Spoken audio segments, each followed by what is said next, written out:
చింతాకు పొడి సన్న చేపల కూర ఎలా చేద్దామో చూద్దాం. ముందుగా నీట్గా క్లీన్ చేసుకోవాలి. చేపల్ని క్లీన్ చేసుకున్న తర్వాత ఒక దబర్లో చేపలు వేసి దానికి సరిపడా పసుపు 1 చెంచా, మిరప్పొడి 2 చెంచాలు, తగినంత ఉప్పు. మీకు చింతాకు పొడి ఇంకొంచెం కావాలి అనుకుంటే మీరు వేసుకోవచ్చు. తర్వాత చింతపండు రసం కొద్దిగా, మరలా ఈ మిశ్రమాన్ని బాగా కలుపుకోవాలి. తర్వాత కడాయి పెట్టి ఆయిల్ 4 చెంచాలు లేదా 5 చెంచాలు వేసి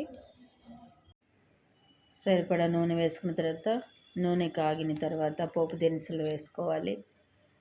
తర్వాత ఎర్రగడ్డలు, పచ్చిమిర్చి, తెల్లపాయలు, ఎండుమిర్చి 1, టమాటాలు వేసి వేగనివ్వాలి. మెంతుల పొడి కొంచెం వేయాలి.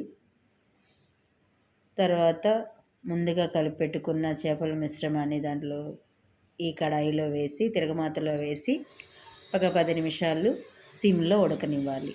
అంతే, మా అమ్మమ్మ చేసిన చింతాకు పొడి కూర, చేపల కూర రెడీ.